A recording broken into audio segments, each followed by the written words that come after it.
እነዚህ ሁሌም ቁርአን ላይ የምናገኛቸው ምልክቶች ትርጉማቸው ምንድነው? እነዚህ የማቆሚያ ምልክቶች ተብለው የሚጠሩ ሲሆን የመጀመሪያዋ እቺ ትንሿ የሚም ምልክት ማቆም ግዴታ ነው ማለት ስትሆን እቺን ምልክት ስናገኝ ማቆም ይኖርብናል። ቀጥለን ማንበብ አይፈቀድ። ለምሳሌ ፈላ يحزنك قولهم إنا نعلم ما يسرون وما يعلنون እዚህ ቦታ ላይ ቀጥለን ብናነብ ትርጉሙ ይቀየራል።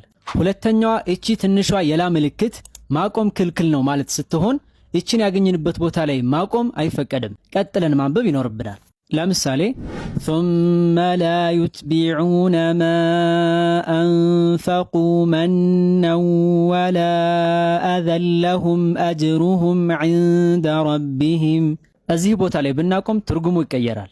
ሶስተኛዋ እቺ ትንሿ የጅም ምልክት ማቆምም መቀጠልም ይቻላል ማለት ስትሆን እቺን ምልክት ያገኘንበት ቦታ ላይ ከፈለግን ማቆም ከፈለግን መቀጠል እንችላለን። ለምሳሌ ስናቆም ወኡምሊ ለሁም ኢነ ከይዲ መቲን፣ ስንቀጥል ወኡምሊ ለሁም ኢነ ከይዲ መቲን።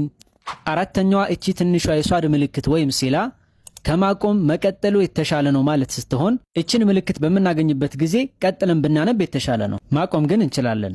ለምሳሌ ስንቀጥል هذا يوم الفصل جمعناكم والأولين ማቆም ግን እንችላለን። هذا يوم الفصل جمعناكم والأولين። አምስተኛዋ እቺ ትንሿ የቃፍ ምልክት ወይም ቂላ ከመቀጠል ማቆሙ የተሻለ ነው ማለት ስትሆን እችን ምልክት በምናገኝበት ጊዜ ማቆሙ የተሻለ ነው። መቀጠል ግን እንችላለን። ለምሳሌ ስናቆም وقالوا اتخذ الرحمن ولدا سبحانه መቀጠል ግን እንችላለን።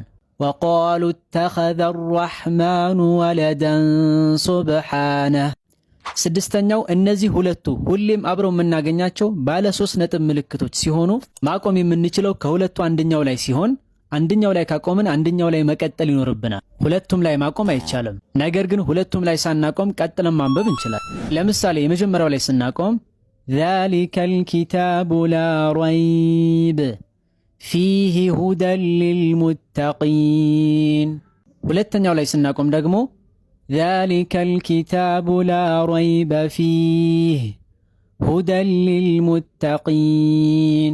ሁለቱም ላይ ሳናቆም ማንበብ እንችላለን።